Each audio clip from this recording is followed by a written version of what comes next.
So good afternoon, everybody. I can't hear Mike. Okay, good, thanks.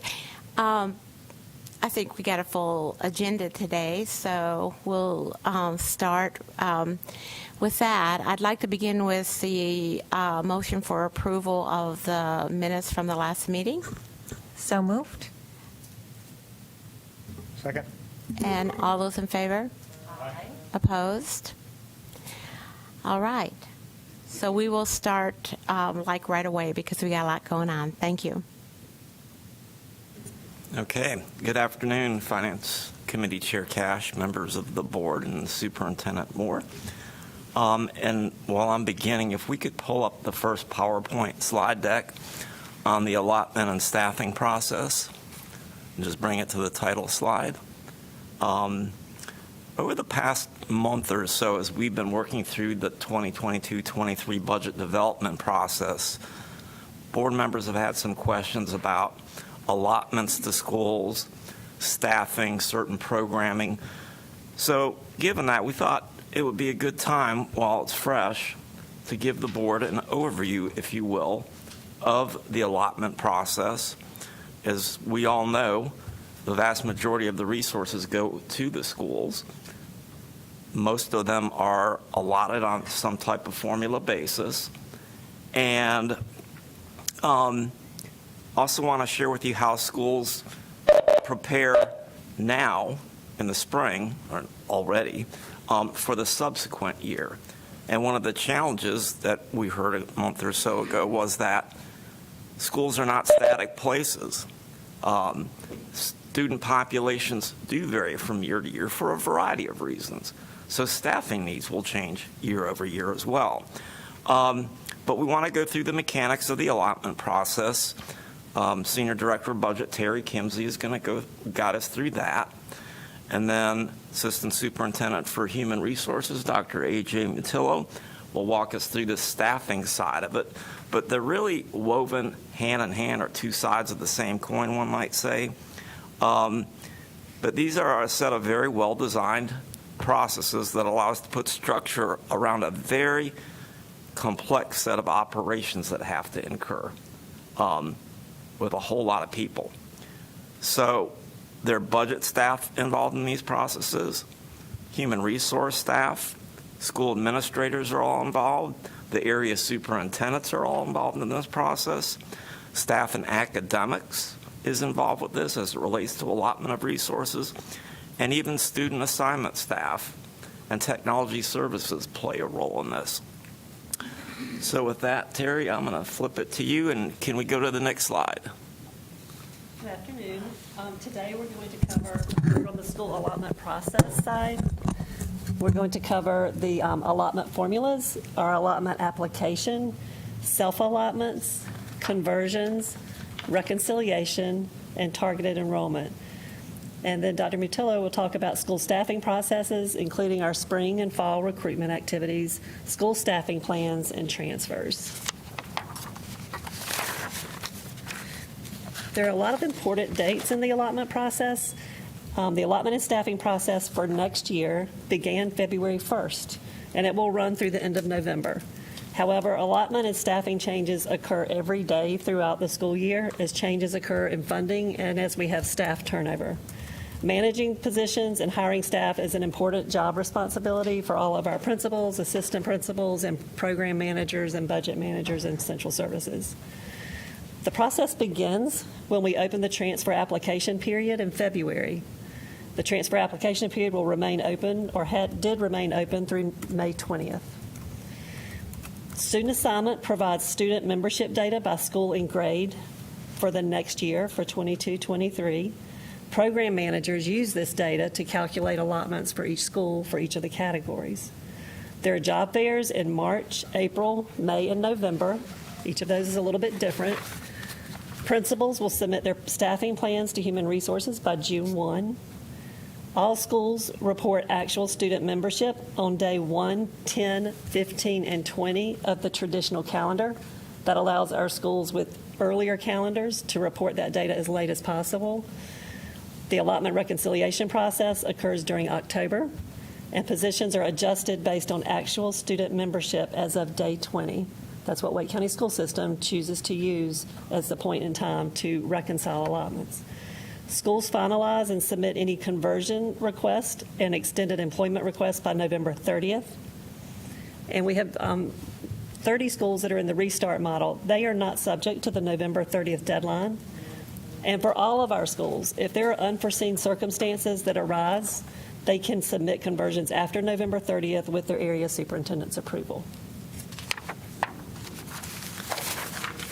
Over 80% of the school system's operating budget, or $1.7 billion, is spent on salaries and benefits.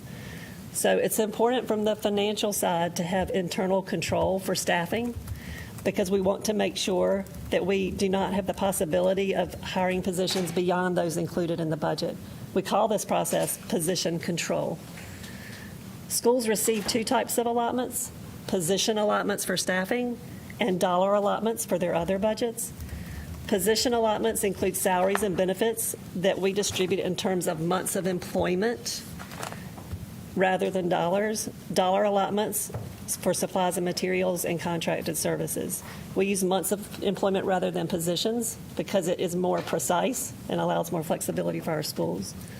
There are several categories of position and dollar allotments. Every school receives position allotments for categories such as classroom teacher, principals, assistant principals, support and clerical staff. Elementary schools receive allotments for instructional assistants, and additional allotments are provided to eligible schools based on criteria. I want to talk about the allotment formulas a little bit.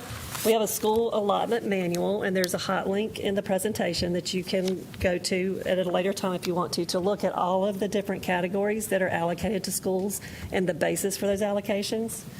The school allotment manual defines how Wake County School System distributes each category of positions and dollars. The manual describes each resource, defines the formula or the basis for allocation, provides contact information for the program manager, and indicates if the positions can be converted or not. Some can and some cannot. The slide shows a description for regular instructional assistants in our elementary schools. Just as an example, it would show you what the page would look like. Please review the many other categories to learn about each one. There are base allotments that every school will receive, regardless of student membership. So there are allocations that go out just because there's a school. Examples are principal months and base clerical months. Some allocations are based on student membership in particular grades, and that occurs at every school, such as the regular classroom teacher allocation. It's based on number of students by grade. Some allocations are based on ranges of student membership. Many of our assistant principal and our counselor formulas will be based on a number of months of employment based on ranges of students. Other allocations are based on numbers of students in particular categories, such as limited English proficiency, special education, academically, intellectually gifted. Other allotments are fixed allotments based on a type of school, like our alternative schools. Many of our alternative schools may not have as many students at the start of the year, and their population may grow during the year, so they receive a fixed allocation of positions. Or some of our programs, such as cooperative innovative high schools, have some base formulas because of the program at those schools. And then some allotments, such as intervention, are based on student proficiency at the schools. In this way, we're able to differentiate our resources across other schools. We have a Focus on Allotments newsletter. Looks like this. There's also a hot link on the slide for that. It's a once-a-year publication when we start the allotment process to remind principals and program managers about what's getting ready to happen. It's very similar in format to the Focus on Finance newsletter that we send out every month to our budget managers with pertinent information for that particular month. Transparency is really important to us in the allotment process. And as you'll see, we have an allotment application, so every school can see each other's information. Transparency builds trust in the allocation of resources to schools. The allotment application is visible to all staff on Wake Connect. Principals can review data for any school. Anyone can also run reports in the allotment application, and rather than look at one school's data, we can run a report for one category of data across all the schools. The school allotment manual defines all the formulas. That's transparent. Any allocations that are given beyond formula for various reasons are displayed on the allotment application page, and there's a comment that tells the reason the school received resources one time beyond formula. All conversions are displayed on the allotment pages, and there are checks and balances so the allotment application and the data on it remains balanced to our Oracle financial system. And we receive an alert every single day if something is not lined up, and we look at it right away. I wanted to talk about the classroom teacher and program enhancement formulas because I think there have been some questions about that recently. So this slide, I just want to provide clarification there. There are two separate formulas at the elementary level. One is for regular classroom teacher. Another is for program enhancement teachers. So those are separate now. There have been times in the past when that may not have been that way. The formula for regular classroom teacher matches the state allocation exactly. So we allot based on numbers of students just like the state allocates resources to us. The program enhancement formula that Wake County School System rolls out is more aggressive than the state's formula. So the state allots one teacher per 191 students.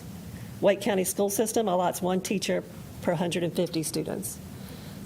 And because we use months of employment, our formula would look like a teacher month per 15 students.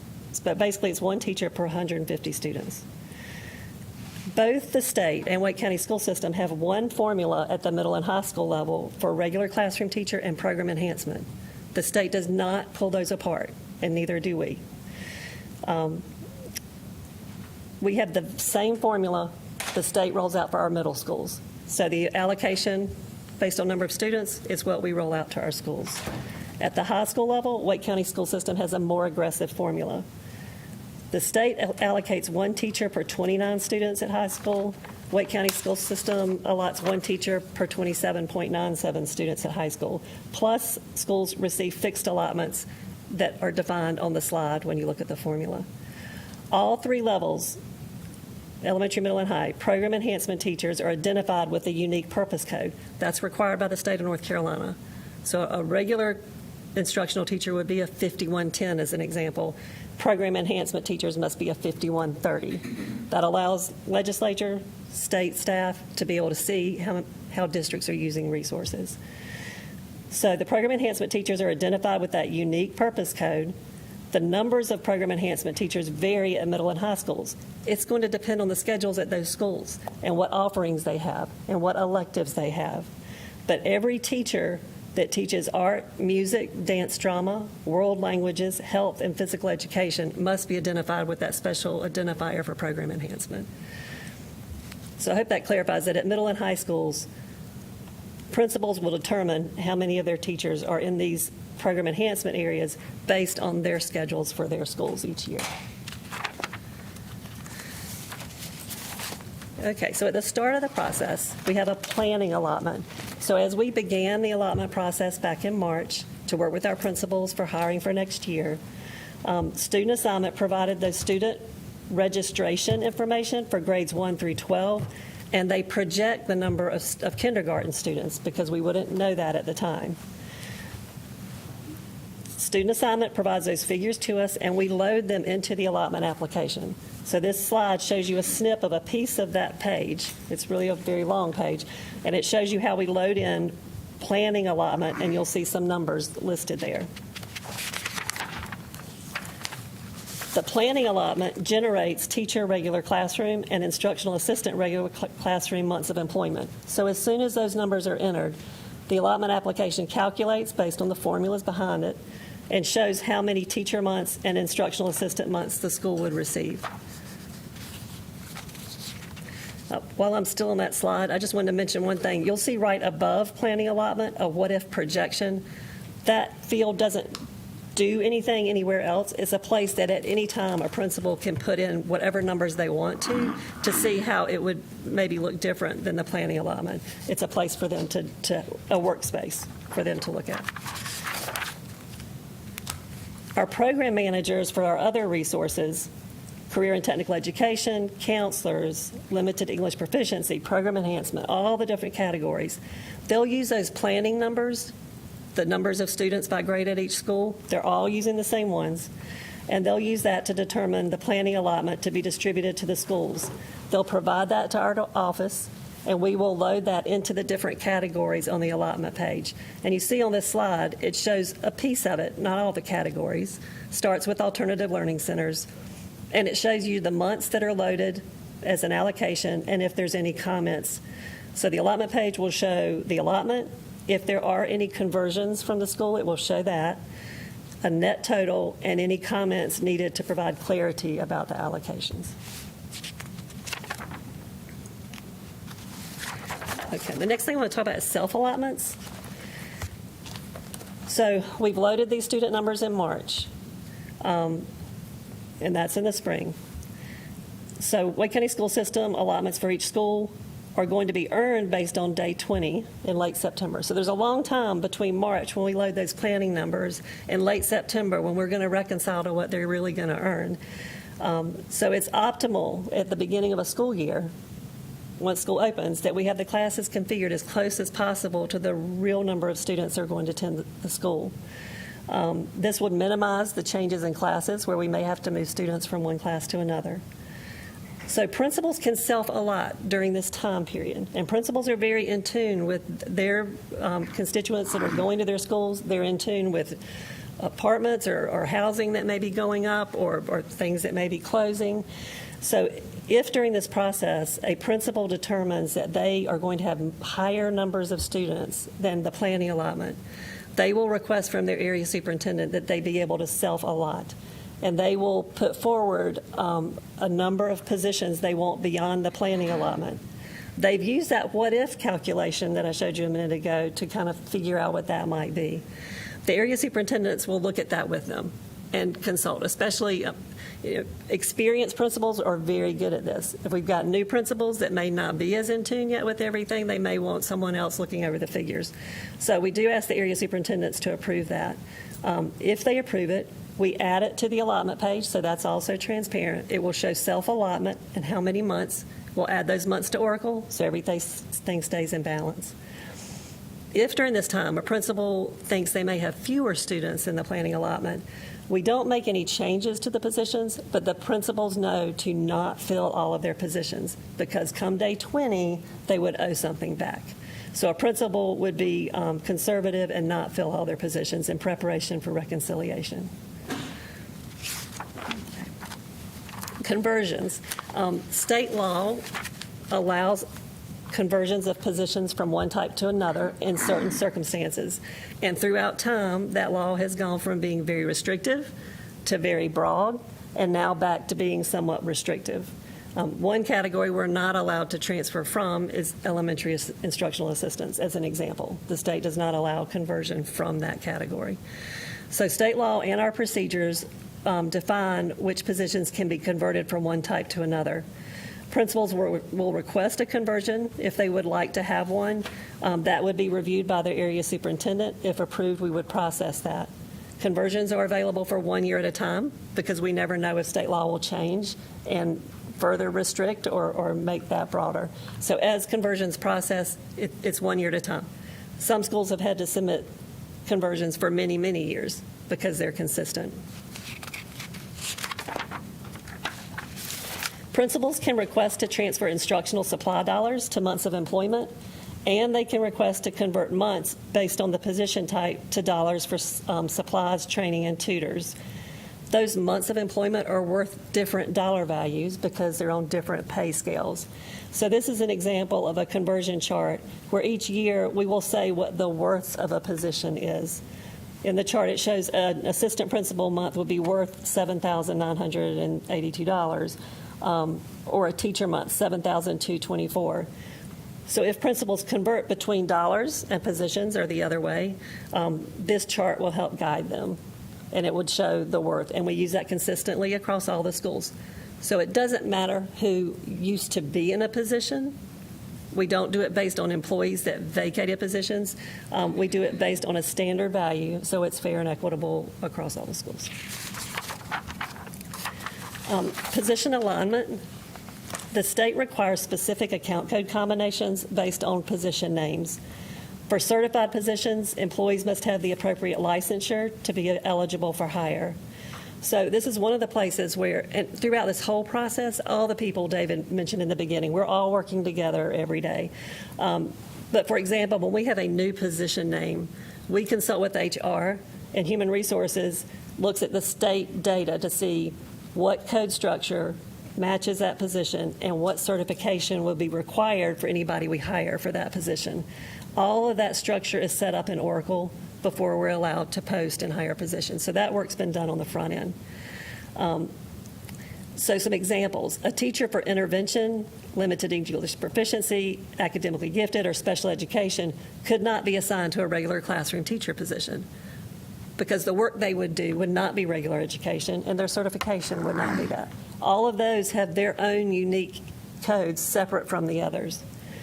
An employee that serves in the role of instructional facilitator, coordinating teacher, literacy, or instructional coach cannot be assigned to a classroom teacher position. Classroom teachers work with children, and the coordinating teachers are working with the adults. So if a school is trying to convert or has a position for one or the other, they've got to be specific in what the duties are that employee is going to be doing when they hire. So they wouldn't want to post a coordinating teacher and then hire a classroom teacher. They've got to know that on the front end so that it's posted correctly and that we're hiring the right people for the position. On the backside, because of checks and balances, we are constantly monitoring position data.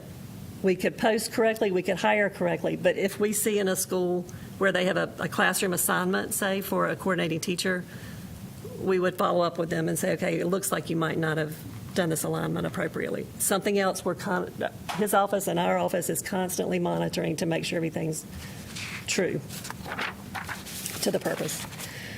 Reconciliation is the process of adjusting our planning allotments to those that the school really earns based on their actual student membership. A school is reconciled once all of that balances out. I think I've mentioned this, the principals will enter their actual student membership on day 1, 10, 15, and 20 of the traditional calendar. That allows it to be as late as possible for our year-round and modified and early college schools. The reason we ask them to enter on 4 different days and not just day 20 is that lets all of our staff know if we've got a potential problem. And a problem can be to the positive or negative. If a school's numbers have come in really high and they're going to earn a lot more positions than they thought, and we've already started school on day 1, we need to know quickly to get positions to them so they can hire and reconfigure classes as soon as possible to the start of the year. If they're coming in short, we need to look and see if they have positions available or if there's going to have to be some reconfiguration at the school. So technology staff will confirm the numbers entered, reconcile with the information in PowerSchool. We need to make sure that stays in check and balance also with what's being entered. And then we begin the reconciliation process. The number of months of employment a school earns will change based on the difference between the planning allotment in the spring and the actual student day membership. This slide shows you 2 examples. The first one in blue shows that when the school entered their information on day 20, they're earning a higher number of months than the planning. The second example is the opposite. Their day 20 numbers show that they're earning less positions than the planning. From the beginning of the allotment process through day 20, area superintendents, human resources, budget staff, and technology work very closely with principals. All of us are involved in it. If the school earns more months, then budget staff will immediately add positions to Oracle so that Oracle stays in alignment now with the earned months, not the planning. And then we'll send those position numbers to the principal, the human resources administrator, and the area superintendent. Principals then can move forward right away with posting, recruiting, and hiring staff for those positions. If the school earns less months than the planning, principals will work with their HR administrators to identify positions for budget staff to close. Sometimes they have been conservative and they have empty positions. It's an easy reconcile. We just turn off the position numbers they did not fill, and that's optimal. Sometimes the positions are filled and the school has got to reconcile to less months.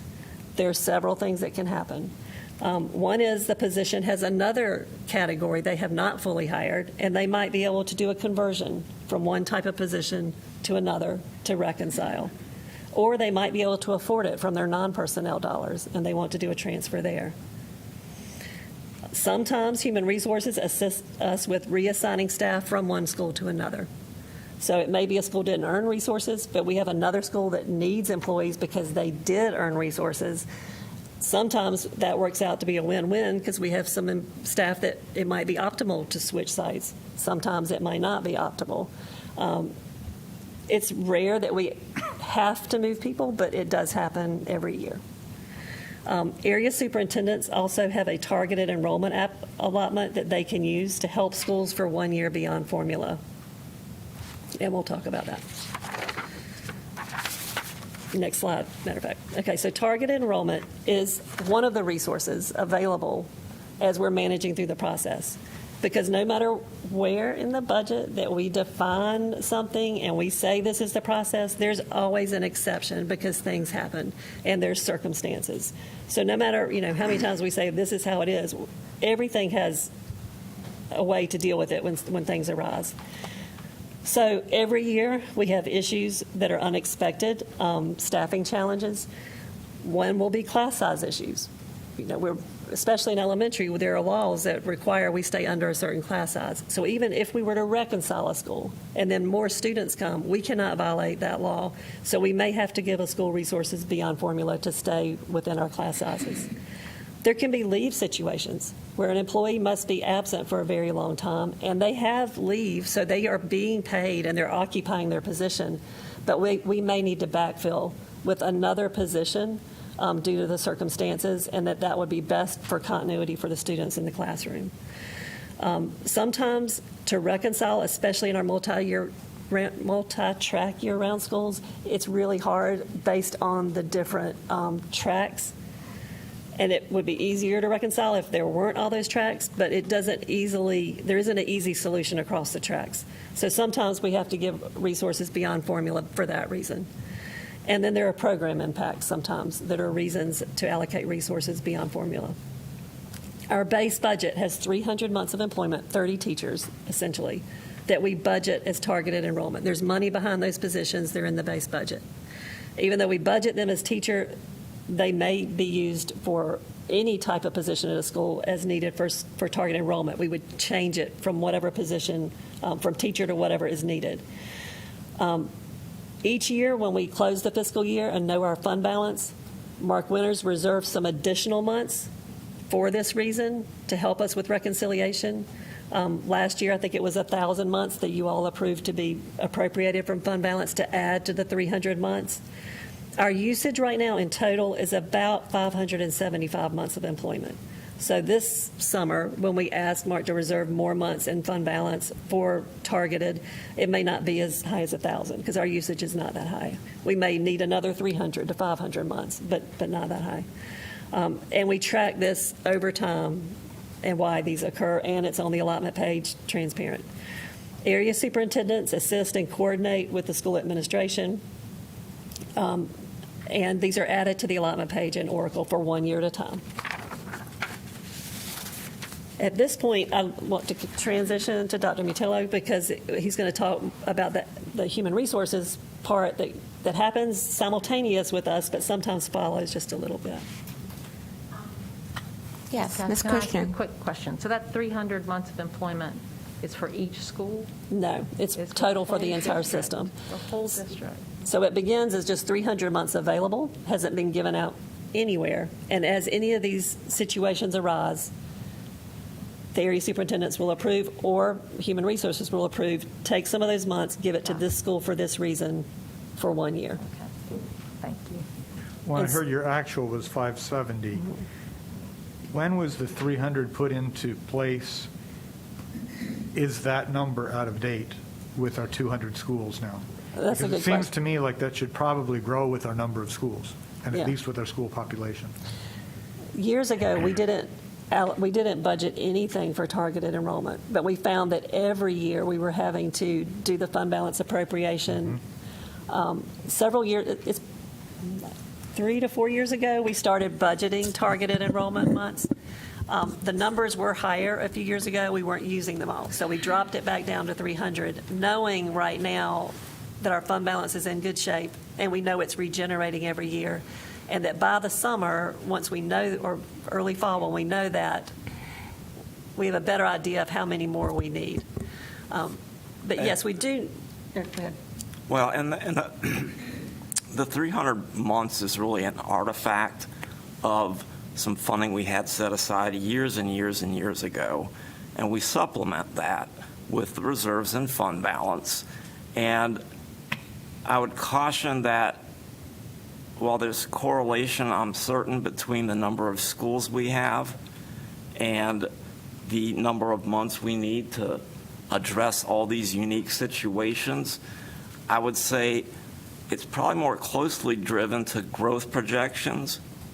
Are the numbers of kids we projected to be here realistic, or there's some major variances which causes some of these unique issues where we have to get resources? And are we steadily growing as we go into the year? As we were years ago, we would gain several thousand kids after the first day of school. So those two resources allow us in 15 years, we've never been able to find a resource to reconcile. Yeah, the fact that we use about 500 in some months, I think, is really good. All the pieces of this process work well together, and everybody tries very hard to reconcile to what is earned. So in a district our size, I feel like it's not bad that it's 570 months, about 57 positions beyond formula for a year based on lots of different reasons. I was just going to say that often the reconciliation at a school doesn't require a full position. It might be 2 months here, 3 months there, that sort of thing, where they're off by a few students here and there. So it's the impact across the number of schools, since it's not a full-time position is always what's needed, helps that 300 months go further. Yeah.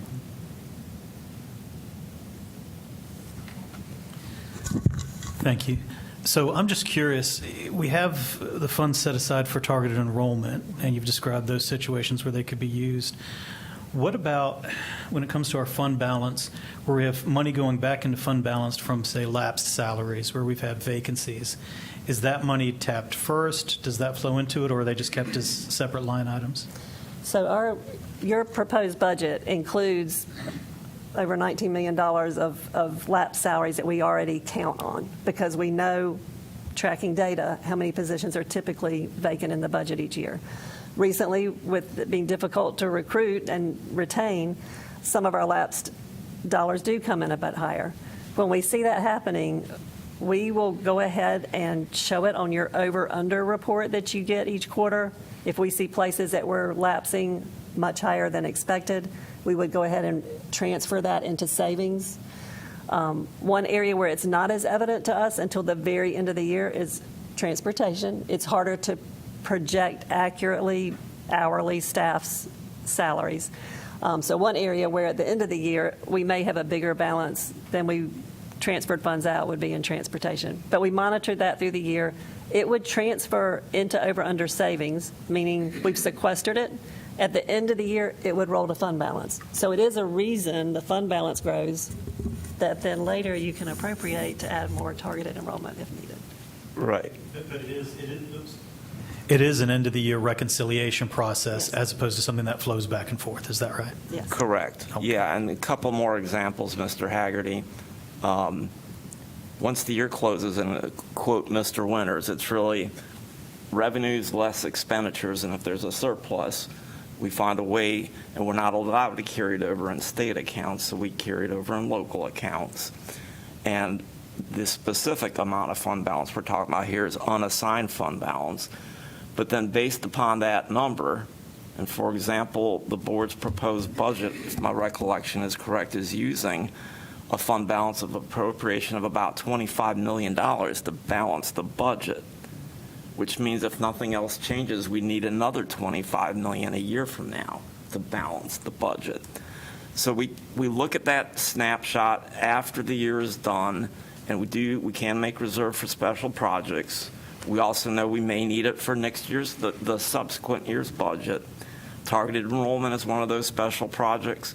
If I'm not mistaken, the first employee recognition and retention bonus was paid using a reserve of fund balance that was subsequently appropriated for that payment. I think that was the November bonus. Can I ask if months of employment, like an assistant principal, how many months of employment is an assistant principal? 11 It depends. on the calendar? So our schools receive a base allocation of assistant principals. It is in terms of months of employment, but all of our schools have assistant principals that are 12 months of employment. There will be some additional months the school earns, and a principal can determine how many are 12 months. Do they have some that are 11 months or 10 months? So not all of our assistant principals are 12 months. Can they stagger those months of employment? Like, can they have certain ones work through the summer and some they can do anything with the calendar? Usually, the options are they would have assistant principals that are there 10 months when the students are there, and then some that are 11 and 12 months that continue through the summer. And when you say anything, not quite anything, Ms. Cash, but we do have various assistant principal plans and pay periods where the schools can choose how they would employ their assistant principal. So there are options. Okay. I mean, there was a question that in high school and middle school, sometimes they need more help in the summer putting their schedules together, and just wondering if they can use assistant principals in the summer. Okay.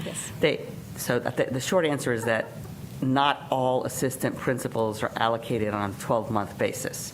Some are 10, some are 11. All schools have at least one that's 12, but whether they're 10 or 11 or 12 for the remaining months is up to the principal.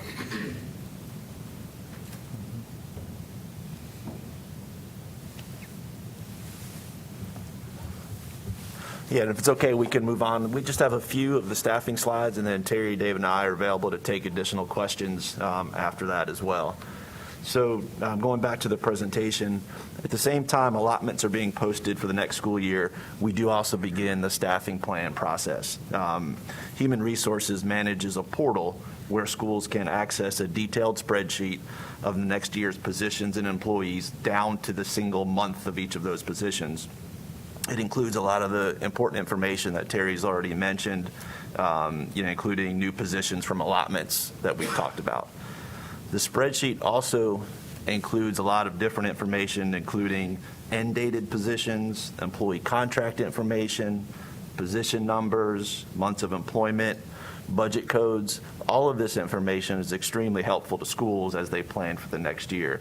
And I feel like we've done a lot better job over the several years of providing that information to schools. I remember being a middle and a high school principal and getting a blank spreadsheet where we had to hand enter in all of that information, but we've now found a way to pull that out of Oracle so that schools can see what positions are end dating, what employees do I need to make sure I rehire if I'm going to bring them back next year. So we've come a long way in providing schools, I think, some detailed information to support them.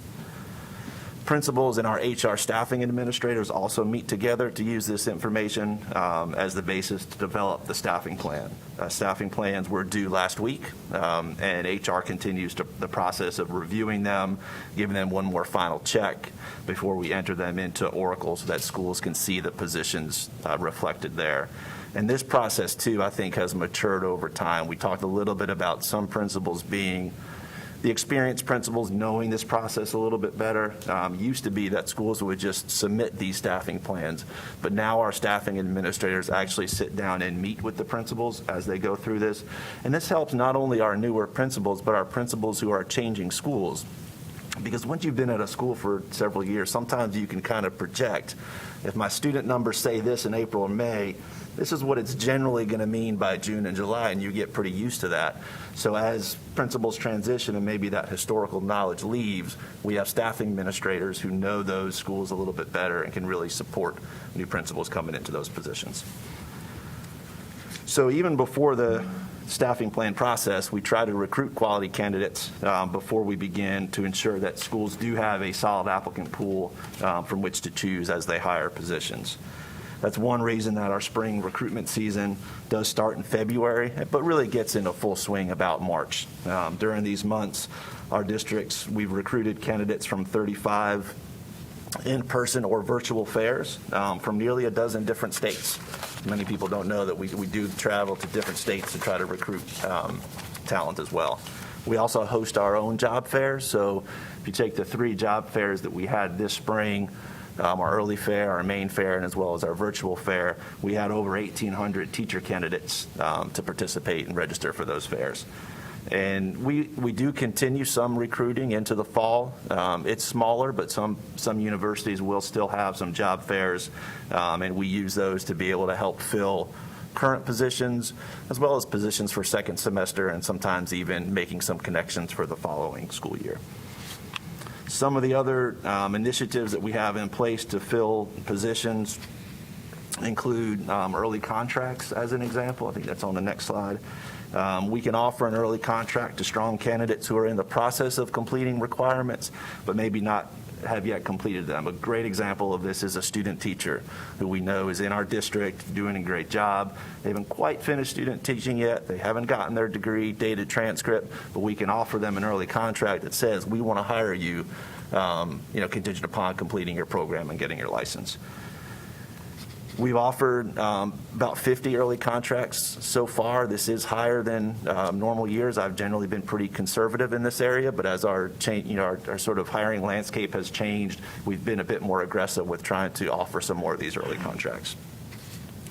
Our Future Teachers program is another tool that we use to grow our own teaching talent. The program is open to current Wake County high school seniors who intend to pursue careers in education and want to commit to teaching with us upon the completion of their program. Through their college years, they have opportunities not only to participate in a week-long professional development with us every year, but also to network with folks who are in that similar situation and are also part of the program. So it's a really good opportunity for them. We launched the program back in 2015. And it includes 7 cohorts of college students. Our 8th cohort we just had, that's our largest yet with 39 Wake County graduates. So we're excited about that and also looking for ways to build upon that even more in the future. Our student teachers also serve as a great recruiting source for us. And I'll admit, in prior years, maybe we have not been as intentional about reaching out to them, their schools, and their cooperating teacher, but I'm proud of the efforts we've made over the past couple of years to be a lot more intentional with that, to the point where we now reach out to the cooperating teachers, get some reference information from them so that we know where our strong student teachers are, and we were able to hire we have 231 student teachers right now this spring. 169 or 73% of them applied for positions within our district. And as of June 1st, that's a week ago, we've hired over 81 of them already. So I'm really excited to be able to do that. We did pick up 26 of our fall student teachers as well. And that's usually a smaller group because most of our student teachers teach in the spring and graduate in the spring. In addition, we have a pool of over 3,000 substitutes, and more than a third of them either are licensed or have previously held a license. So they do also serve as a recruiting source, not just for teaching positions, but also for some of our non-certified positions. We'll have our daily subs looking for more permanent employment, either as an instructional assistant or as a building sub who's going to come every day. So we do tap that pool as well. And then also we do have some other recruitment initiatives that we've been working on. For one, our NAS marketing, we partnered with them on a recruitment and advertising strategy to improve our digital footprint a little bit better.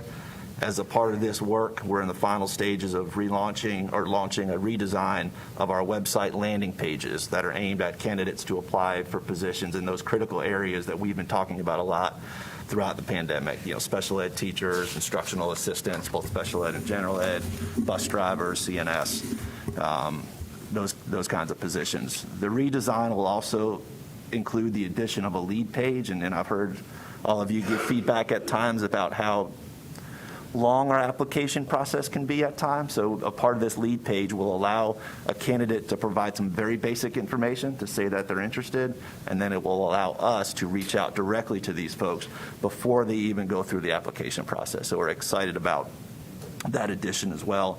And it will also improve some of the searchability of these positions so that when somebody puts in a Google search for jobs, our positions are more likely to come up than they would have in the past. So I think this will be helpful as we go forward in trying to broaden our area from where we are recruiting.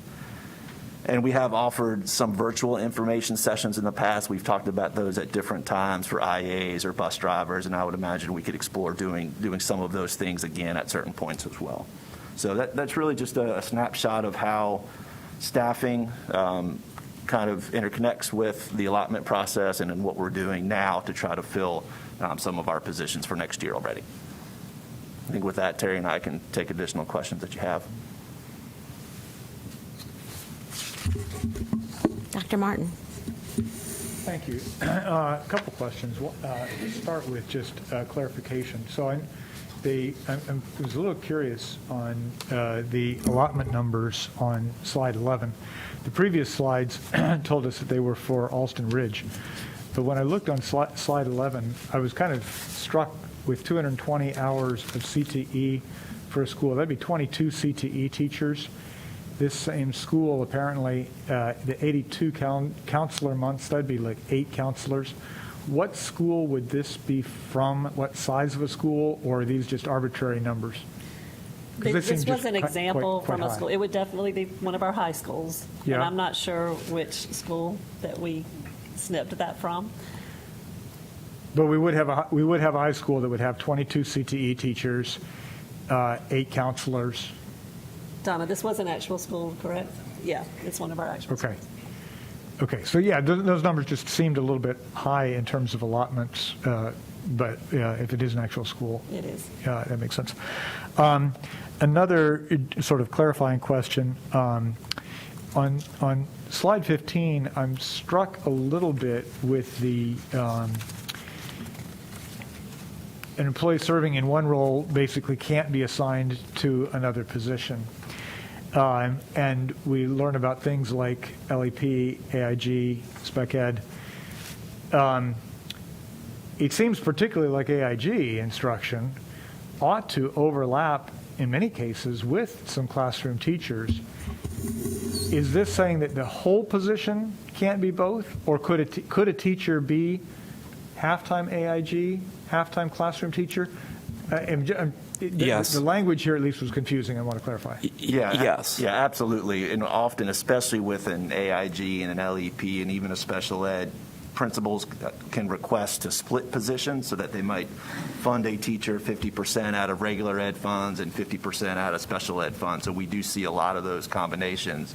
And on the HR lens, we also work with schools and the employees when they may be able to get additionally certified in something that they're not currently certified in to provide that additional flexibility. And Dr. Martin, let me also clarify that these rules, if you will, they're not Wake County Public School System rules. These are imposed on us by the state. Right. I was pretty sure of that. I'm glad to clarify that the person can actually do multiple things. The dollars are what can't be split. So thanks for that clarification. I guess my overall question, though, and there may not be a simple answer to this, so I really appreciate the transparency and the clear allotment formula strategy, but I sometimes worry that we may run in trouble with what I call the bias of objectivity.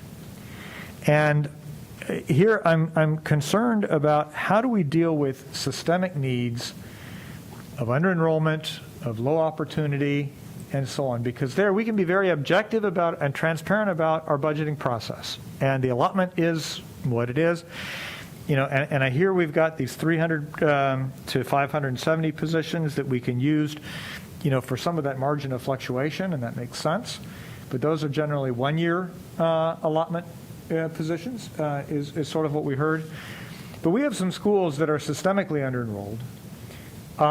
We have some schools that, you know, that's partly why we have the magnet program, where, you know, if there was a historic lack of opportunity, we infuse opportunity. and then make it a magnet program as well. But we do have schools that have, I think, some of these more systemic needs that I'm afraid get a little bit lost in the objective formulas. What do we do? How do we deal with that? Well, Dr. Martin, let me take a stab at that.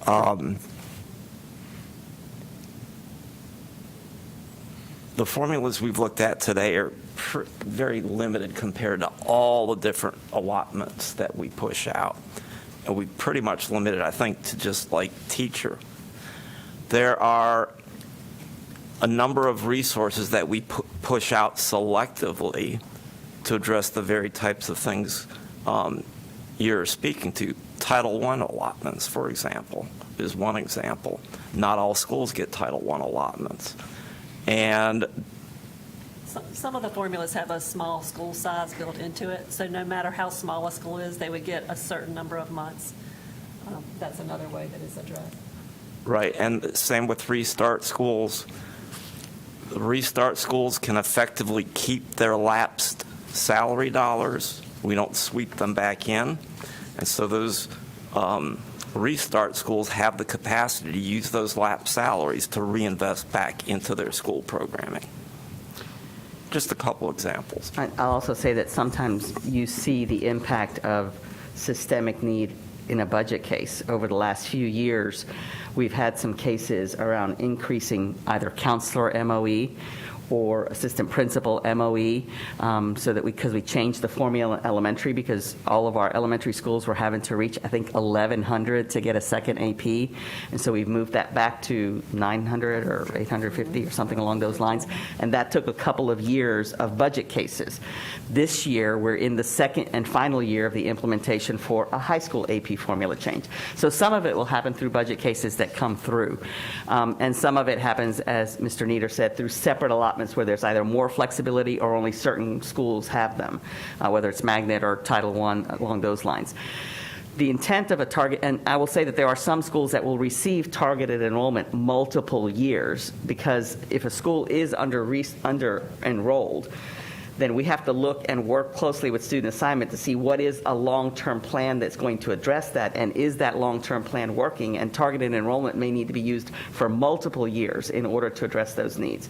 And if the multiple years, that it's a strategy. It doesn't mean that it always works and it happens within a few years. And then I can think of one example, I think it was Southeast Raleigh Elementary School, that we opened with some allotments beyond formula intentionally that have always remained on the books just for that school. So there are multiple ways to address it, and they're not all the same. But it does require a lot of collaboration and conversation between the area superintendents and human resources to determine, is it a target enrollment situation? Is it something that can be done from Title I? Is it something that can be done from an existing allotment that can be converted? Are there other sources that are available? All of those conversations happen in that partnership. I appreciate that there are multiple opportunities for this. This still remains a large concern that I have, because when we look across the district,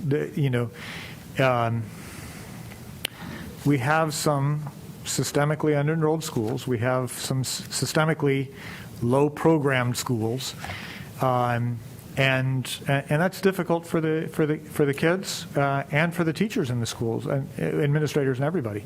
So it's an area that I'd love us to keep looking at, particularly, when we talk about conversations of equity. This is where I think we actually see, is our action more than just conversation.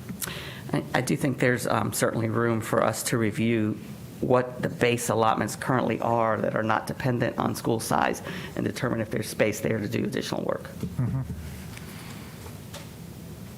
I would like to just be, and Ms. Scott, I'm sorry, I would like to re-emphasize what Dr. Martin's saying, because I do believe we have you've heard me say we have empty seats in our county, and they may not even be Title I. They may not be Restart Schools. They may be schools that need enhancement programs to keep children in that school, and they don't have the allotments for it. So I think this, and we aren't really reassigning to these schools. So we're going to have to figure out another way of attracting kids into these schools. Ms. Scott? Thank you. And my apologies if I missed this when I was going back and forth between being virtual and in person, but could you please explain what the LAP salary you mentioned, could you explain what that is, an example of that? Yeah, well, let's say we have a teaching position in a school, or really any position, regardless of where it's located. We've got money budgeted to pay that individual, and the person leaves, and the position is then vacant for a period of time.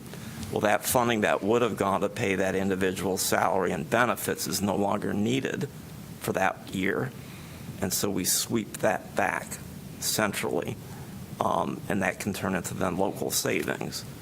And what I was remarking just a minute ago when I spoke about restart schools, for the restart schools, we do not sweep that back. We allow those schools to keep the dollar amount, and then they can use it for other purposes.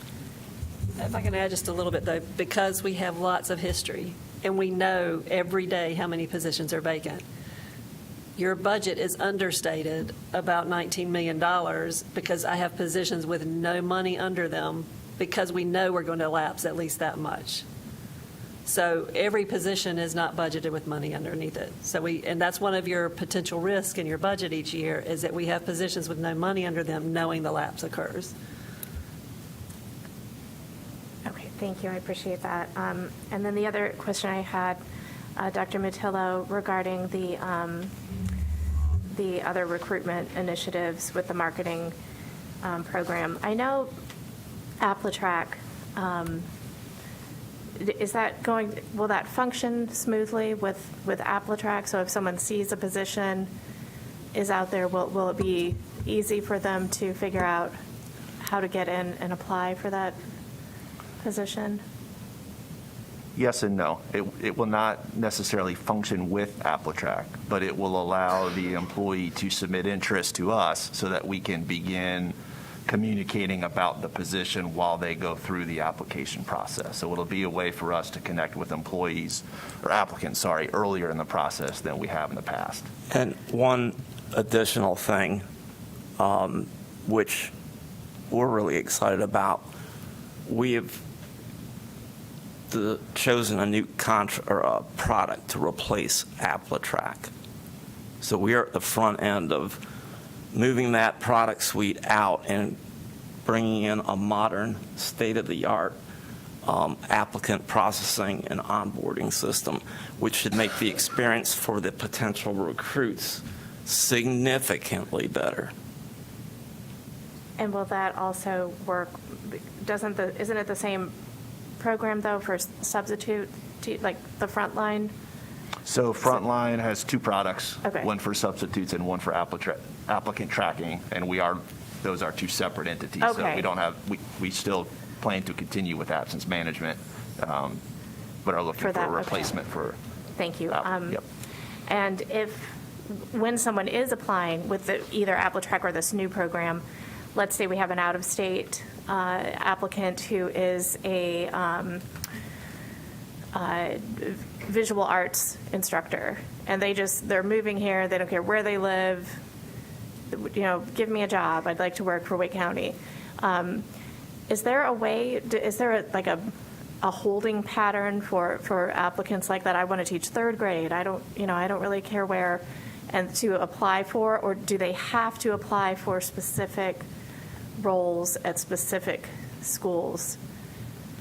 Yeah, so they're really two different things. We do encourage people to apply for specific schools, but as they do that, then there become these applicant pools of candidates for like visual arts, where schools who can go in and look at that pool and see these folks didn't necessarily apply for my position, but they are interested in like positions, and they can then reach out. And we've done the same from the HR when we're trying to support schools as well, reach out to some of those pools of folks about other openings that we have.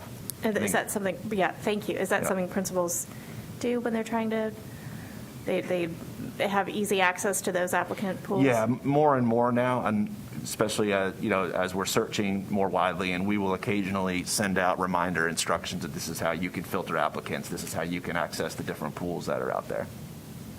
Thank you. And then I did just have to compliment and express my gratitude for the Future Teachers Program. I was at an award ceremony, a senior award ceremony, and it was really neat to see one of the students acknowledged as one of our future teachers. And I think that's just such an important thing to, we want all of our students and our folks that have economic mobility to, to be sure, to be able, to go wherever, but when they can use their gifts and talents and the intense knowledge of our communities and come back and serve those, I think that's really special. So I just had to share my gratitude for that program. Thank you. Thank you, Ms. Cash, and thank you all for this presentation, and Ms. Kimsey especially for keeping the complexity of our budget so clear to us. I'm very grateful for the presentation today, so thank you. But there are some places in Wake County where housing is, during the last few years has become very, I won't say unstable, but it's very dynamic. And so some of our schools that expect enrollments may not be getting them because their neighborhoods are gentrifying or demographically or aging out or not, or having more families or fewer families. So I think before, a few years ago, we'd gotten so good at enrolling students early on into kindergarten. And are we seeing that being disrupted, or are you hearing from some of our elementary schools about incoming kindergartners lagging? And I don't know if this is from Ms. Kimsey or Mr. Nieder. Well, I think so that they can plan their allotments. right. Certainly the most recent disruption, if I might use that term, beginning 2 years ago was the pandemic, and that created uncertainty across the board.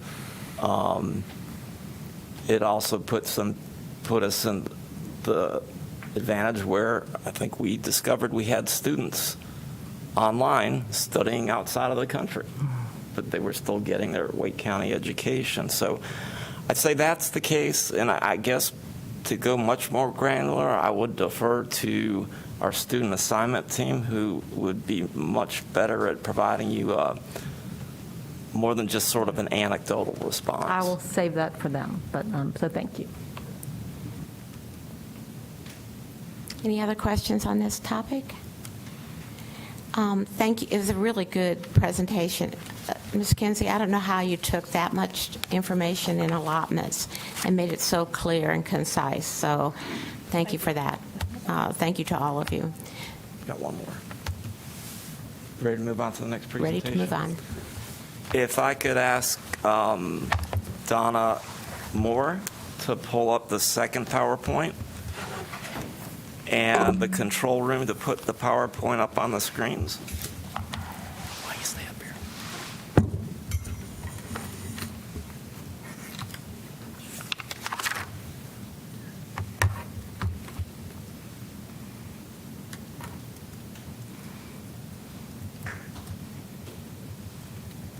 And if you could put it in presentation mode, go to the first slide, Donna, please.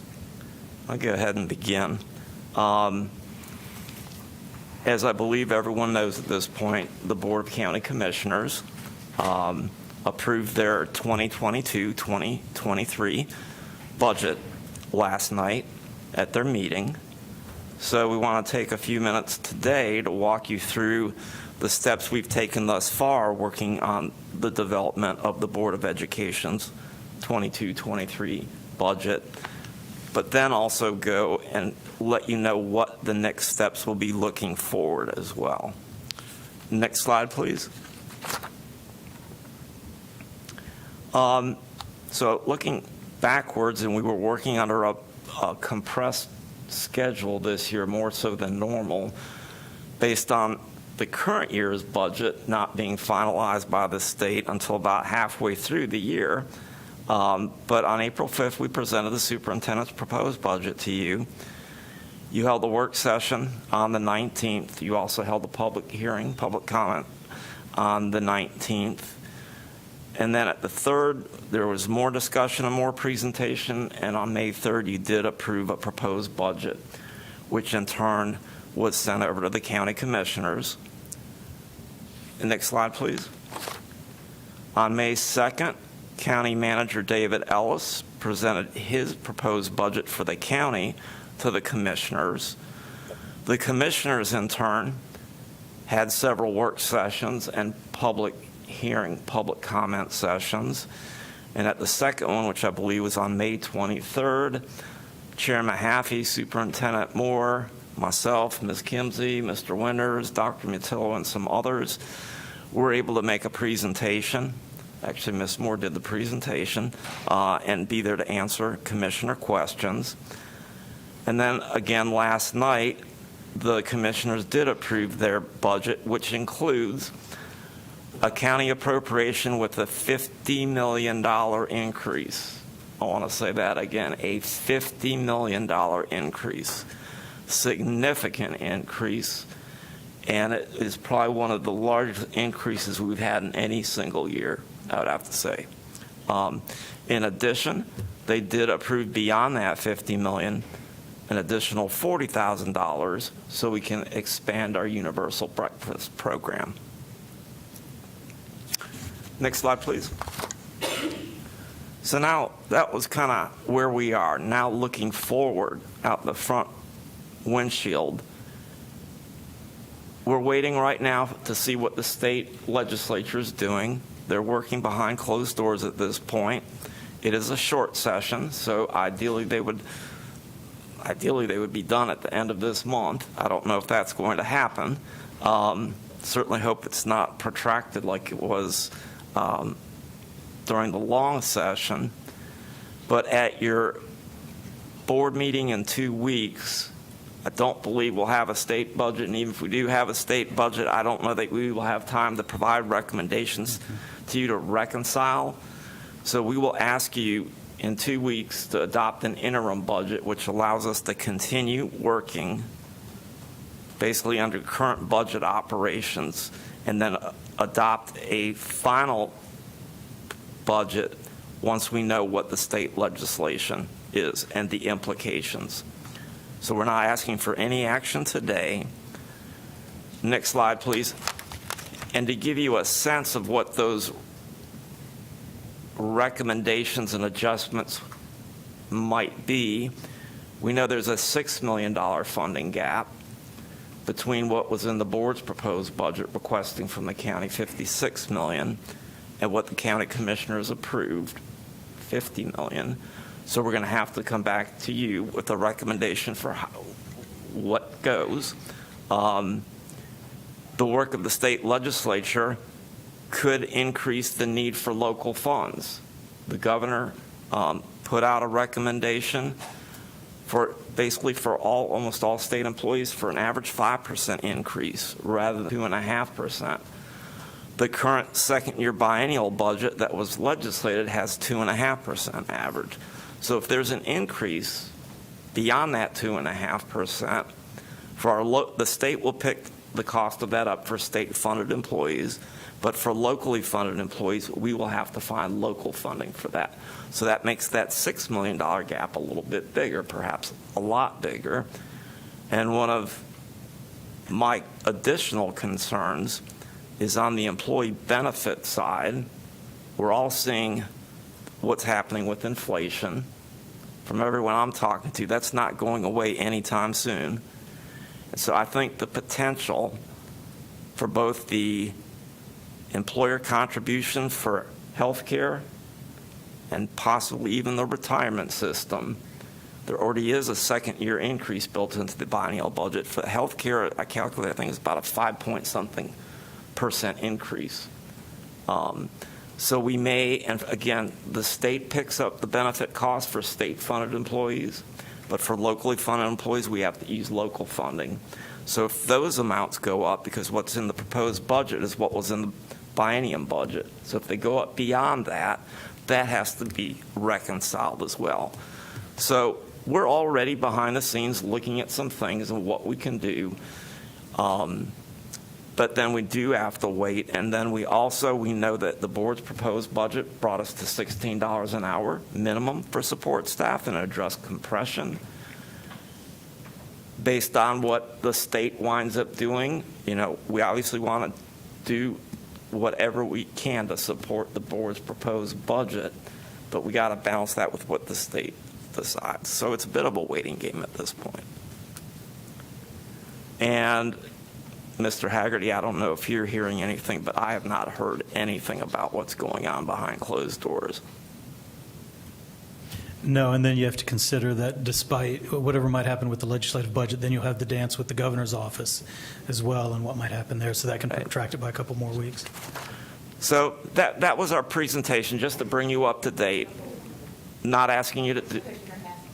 Okay. Yeah, thank you, Ms. Cash, and I am grateful to the commissioners and for passing the budget they did yesterday. But I also wanted to highlight that they expanded their clinical staff and other staff at their regional centers under Health and Human Services. And I would hope that we can work with the county to link our schools, our students, our social emotional professionals with the leadership at the regional centers to fill in some of the gaps with mental health supports and other clinical supports our students need. I applaud the county for making that effort to build their capacity at those regional centers, and perhaps I'm trying to learn more about what they were going to offer, but with so many of our students in need. And I hope that we're working closely with those partners so that our students get the services they need, and that the county is appropriately is the appropriate housing for those services. But we need to be working with them. So if we're unable to expand the way we need to, the way that our national ratios say we should be, let's work with the county to make sure our students are at least linked to some of the services that are available and are expanding in our community, because it's a great plan that the county has for those regional centers. I think it may be helpful in a future work session or Student Achievement Committee meeting to outline what those existing referrals and partnerships look like and how they either, what the needs might be or what the opportunities might be as they expand those regional centers as well. Because there are some things already in place for referral, and some of it is alliance and some of it is the county, depending on what the service is.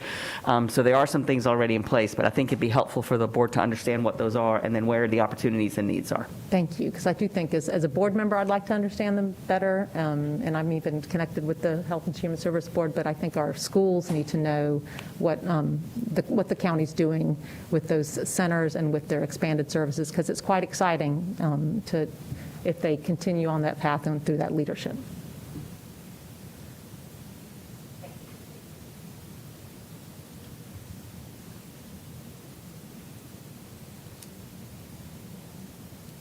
Yeah, the presentation is done. We'll be glad to take any additional questions. And again, the intent of the presentation was just to bring you up to date and let you know in 2 weeks we will come back and ask the board to approve an interim budget. Thank you. And so since the proposed budget, has a big focus on compensation, if we have to develop an interim budget based on the previous budget, I guess my question is, if the interim budget doesn't have all of the compensation that we're working toward, is that something that when a final budget is approved, any increases, any back compensation would be retroactive and our employees would earn that? Yes, that is correct, Mr. Haggerty. So, and I certainly hope it's earlier than when that happened in the most current cycle, but yes, our employees will be paid back going back to July 1 at the new rates.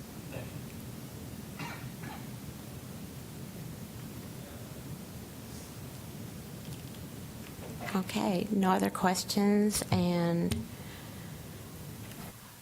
I think that concludes our budget meeting. And yes, I appreciate the commissioners coming forward with that support. And Ms. Kushner, I totally agree. I think we have a lot of resources out there now with the county commissioners that our schools might not be totally aware of, or not going down the avenue to get to them, and I hope that we really pursue that. It would be so helpful to be a partner on that. I think the county's being such good partners with the school system. We need to keep that momentum going, because there's a lot of room for even more partnerships, I think. Exactly. So, yeah. Thank you. Thank you. Okay. That concludes our finance meeting. Thank you.